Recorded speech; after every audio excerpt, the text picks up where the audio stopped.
या कंपनीच्या माध्यमातून आत्ता आपण एक शिवार फेरी करत होतो. ती शिवार फेरी करत असताना आपल्याला एक ओल्ड युजर भेटलेले आहेत. ते 4 वर्षापूर्वी त्यांनी NPK वापरलं होतं आणि गेल्या वर्षी त्यांनी स्टीमरी सुद्धा वापरलं होतं. तर त्याला खूप छानसा एक फरक जाणवला आणि तो शेअरिंग आपण घेण्यासाठी आता इथे आलो.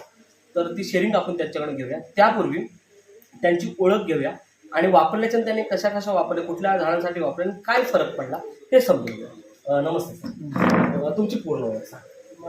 माझं नाव गणेश शिंदे, खानोली गाव करंबेळवाडी. ओके. तर तुम्ही स्टीमरी NPK 4 वर्षापूर्वी वापरला. हो. तर नेमकं वापरण्याच्या आधी झाडांची स्थिती काय होती? झाडे तशी खराब होती, म्हणजे ओके. झाडांना पाणी नव्हती, काय काय टाळ्या सुकल्या होत्या, धरायला कमी होते, म्हणजे अवस्था खूप बेकार होती. नंतर मी HCLचं प्रोडक्ट घेतलं, NPKचं ते टाकलं. वर्षभरानंतर ती झाडं व्यवस्थित झाली आणि धरायला पण चांगले झाले. म्हणजे पहिल्यांदा तेवढी धरत नव्हती. ओके. मग ते लागल्याच्या नंतर मला वाटतं 4 वर्षात तुम्ही एकदाच वापरलात, नंतर तुम्ही परत NPK वापरला? नंतर नाही वापरला, कारण की आपण भेटलोच नाही परत. ते काय? ओके. तर आता तुम्ही नरेश कांबळेकडून ते कंटिन्यू केलं, बरोबर ना? ठीक आहे. तर त्यानंतर तो अनुभव होता तुमच्याकडे, मग त्यानंतर तुम्ही स्टीमरीच आता गेल्या वर्षीच वापरला, म्हणजे ह्याच वर्षी आंब्यासाठी. तर त्याच्यात तुम्हाला काय काय फरक वाटला? ती फळधारणा ती वाढली, कैरीची गळ होती ती कमी झाली, साईज चांगल्या प्रमाणे वाढली आणि रिझल्ट चांगला आला. छान आहे. आणि फळाला शाईन पण आली. तसं बघायला गेलात तर तुमची झाडं टोटल किती आहेत, म्हणजे आंब्यांची, काजूची, असं तुम्ही व्यावसायिकदृष्ट्या विचार केले तर 400-500 येतील झाडं येतात.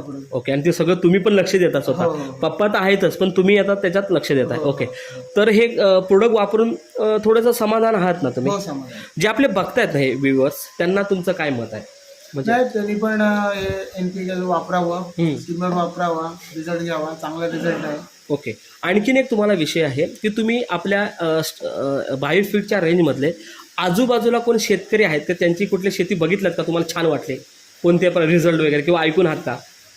ऐकून म्हणजे आमच्या वाडीत पण बहुतेक जणांनी केलेलं आहे. ओके. कोण कोण आहेत, नाव सांगाल का? सातोपे आहेत, आजरे आहेत. ओके. त्यांचा पण चांगला आंबा आहे, रिझल्ट चांगला आहे. ओके. सातोप्यांचा वगैरे? सातोप्याने पण चिबूरवरती पण ट्राय केलं होतं, त्यांचा पण रिझल्ट चांगला. तुम्ही तो प्लॉट बघितलात का? हो बघा. मग त्यात तुम्हाला काय जाणवलं? साईज मोठी झाली त्यांची. साईज मोठी.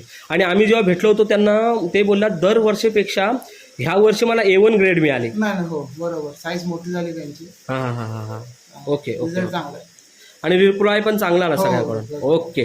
तर तुम्ही दिलात ही जी मुलाखत देता, खूप मोलाची मुलाखत असते सर. इतरांना सुद्धा तुमच्यावर विश्वास ठेवून हे वापरावं असं वाटतं का तुम्हाला? हो, वापरावं, रिझल्ट आहे.